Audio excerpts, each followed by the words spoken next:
Hello there, welcome to another episode of World of Tanks with Ungainly Titan. This is stage 3 of the Needle contract, which I managed to complete. I'm recording this on Saturday the 7th. So all of this was done on Monday the 3rd when I started. So I completed the first 3 stages in about 5 games. After that I got a lot more problematic. Stage 4 required me to do 28 games. Stage 5, 19 games. Stage 6, 17 games. Stage 7, 16 games. And Stage 8, 59 games. That's only kind of approximate. It might be 1 or 2 more or less. I'm not 100% sure I got the count right. The problem with Stage 4 was that you had to do 4k of received damage, which I think is actually a bad thing because it promotes bad play. Stage 4 had to be done using the Panzer II Lux or derived tanks. It's tanks further down the tech tree from the Panzer II Lux. Similarly, like Stage 3 here had to be done with the T46 or the T70 or tanks further down the tech tree, or other tanks containing the 45mm gun that both of those tanks use at certain packages. So I was able to do it in the T43, which is one of the reasons I was able to do it so I think in 3 games. Because the T43 is better able to fulfill the requirements, being a higher tier tank.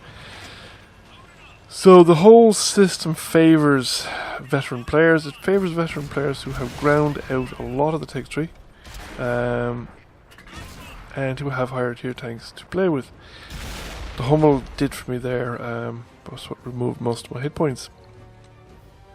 So that was the first game. This is the second game, which is an equally bad game. I seem to be having a lot of very, very one-sided games lately where you're either one-sided and you do very little damage, or because you're caught out, it's actually better off to let the game evolve a bit, see where the players are going, and then try and figure out what you can do best to work with what the players are doing, rather than attempt to do what would be sensible by the geography of the map, because the players they're not paying any attention to it, they're doing their own kind of thing. So I might have been better off staying here on the ridgeline rather than going over to the other ridgeline to scout, but then again there was nobody going over to the sort of CD 7-8 position to do any scouting, so... And the T43, well, it isn't the worst tank to do it. It's not the best tank, it's not a great view range. I can't really see from a position that I'd be willing to go over here right down into the H9, H0, where I'd see the tanks coming over from the enemy spawn area to the heavy tank fighting location there around 9E, 9F.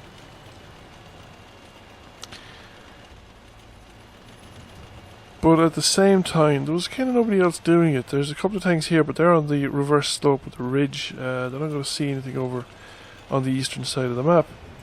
In fact, if it was shooting on the ridge line in front of them there at the F4, F5, G6, they'd have been better off back on the ridge line behind us, because where they are, they're completely exposed and without any real appreciable cover.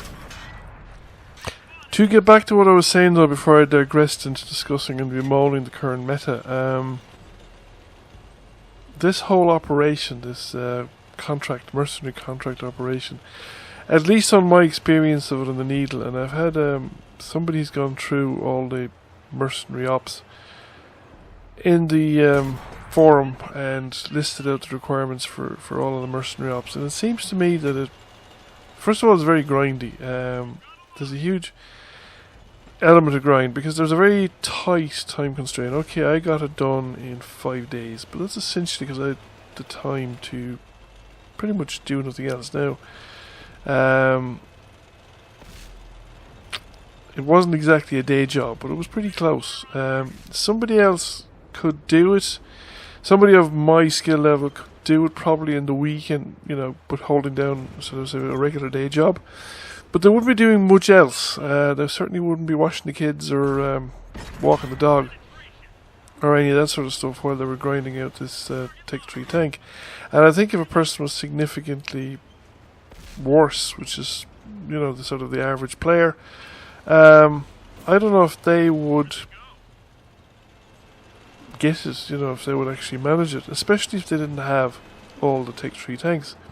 So if you have all the tanks that you need, and particularly if you have the higher tier versions of what was required, then you'd probably do it handily enough.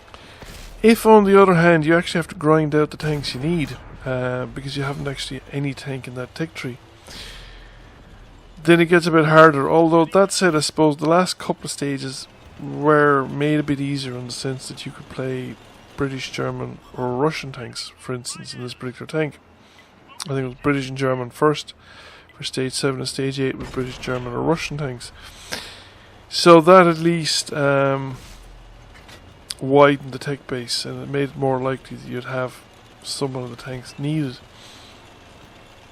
I don't know about the rest of them, what the tech tree restrictions and stuff are, but it seems to me that it's a lot of work for a tank that isn't actually all that exciting. I will admit that I've had very few games in it, only 3 or 4 games in the Needle, but it's all right. You know, I mean, you can make it work, it'll hold its own. The gun isn't great, the armour is pretty good for its tier, which means of course that it means nothing against tier 6s. A lot of tier 5s will have no problem with it, especially tank destroyers. But at tier 4 it's pretty good armour, so if you're top tier, it's actually a pretty good tank. It's not overpowered or anything like that, because the gun is a bit on the weak side. But if you're bottom tier, you're just going to get blown to sunders. It's no better. Well, it's probably better than the DW2, but it's no better than a lot of Tech 3 tanks at the same level. I mean, the Matilda, for instance, I think would be a better tank. So therefore, I'm not sure if the grind is worth it, and I'm not sure if the money is worth it. These are, as far as I can tell, they're not premium tanks. They don't have any kind of premium earning or silver bonus. They just behave like Tech 3 tanks, except you have to buy them, or you can earn them by this contract system. But the contract system is a fair bit of work if that's the way you want to go. So personally, I'm not terribly enamoured of the mercenary tanks. Some of them might be better than others, some of them might be more fun. But there's a lot of work in getting them, and I have more than enough tanks to play with. The British tanks that I played with, for instance, I enjoyed playing with them again. They're tanks I haven't touched in 2 years, nearly 2.5 years, because I have all the Tech 3s lines to grind out. So yes, really good players who can elite a tank in 50 games or 100 games or something like that probably might find these things interesting, and certainly they would have probably very little difficulty in acquiring them. But for people who have Tech 3 lines to grind out, and particularly Tech 3 lines that they're enjoying grinding out, I would recommend that they stick to the Tech 3 tanks and just have fun playing the game you're playing, and not worry too much about the mercenary tanks. Well, for the collectors and I think that's another day's work. I suppose you have to make your own mind up as to whether these things are worth it or not. Now, the third game in the stage 3 was actually a decent game. It was the best of the 3, and certainly had its moments of sheer excitement. As you can see, I'm a low tier tank. There are quite a few tier 8s on the board or on the map, so I wasn't initially going to go up there because there was no support coming up. But when the 2 mediums went into the middle, I thought I'd give them some support. Then this Chrysler K pops out, and thought it might be a tracking shot in, but I didn't get one in true. Bounced it off the front. The front is supposed to be very, very well armoured, so I said, right, I'm out of here. He's after me, and I need to put some real distance and cover between myself and him. So down into the valley I go, and there are some heaps of rubble here, and they'll do. If I go any further, I think I'm just going out into the open again. And then artillery lops one into him, and that was a nice hit. Did do a lot of damage. Don't know whether artillery got direct. It looked like direct hits onto the turret roof, but the turret roof must be well armoured, or perhaps he's using a spall liner. I certainly would be inclined to in a lot of heavy tanks. And artillery whops him again there for another couple of 100 points. But artillery's not doing much more damage than I am. Then I suppose half damage on an M44. It's probably about right. The Panther, on the other hand, loses patience and decides he's going to take me out of the game. I think it was a big mistake on his part. He should have waited for the Chrysler K to be ready, because he's so busy fighting me, he actually drives into the side of the church. And that misses his final shot there, which was, well, he wasn't going to kill me with it, so he was still going to die. But he would have left me very, very vulnerable to the Chrysler K, who is now coming in on top of me, having fixed his tracks finally. So I want to stay out of the gun of him as much as I can. Don't quite make it, but he puts that one into my tracks and doesn't do any damage. And I make the mistake of touching off of him there and losing my tracks, but I got a faster reload, and that's the end of him. And there's one other enemy tank as a threat up here, and that is the AMX-12T. Comes around, and then crashes into our tank. Now, I think he probably kills our tank, but he's on very low health, and I finish him off. And I think that pretty much ends the game for the enemy team. If the Panther and the Chrysler Kate come in together, it'll wipe me out.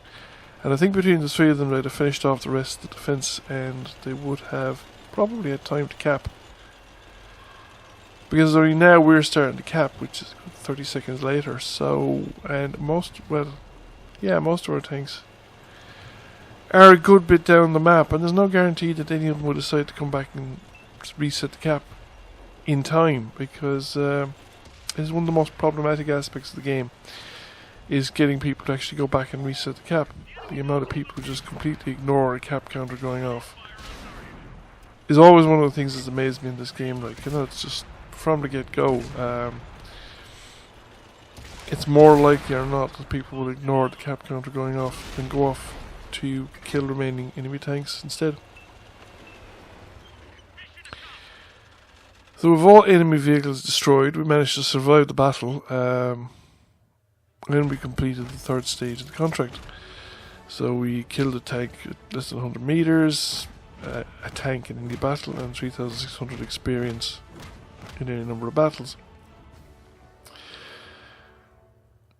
So this got us a second class mastery, and how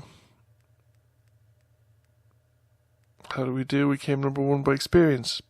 Didn't have the highest damage, but I suppose the fact that we were a mid-tier tank and still alive at the end of the game really benefited us on the experience side.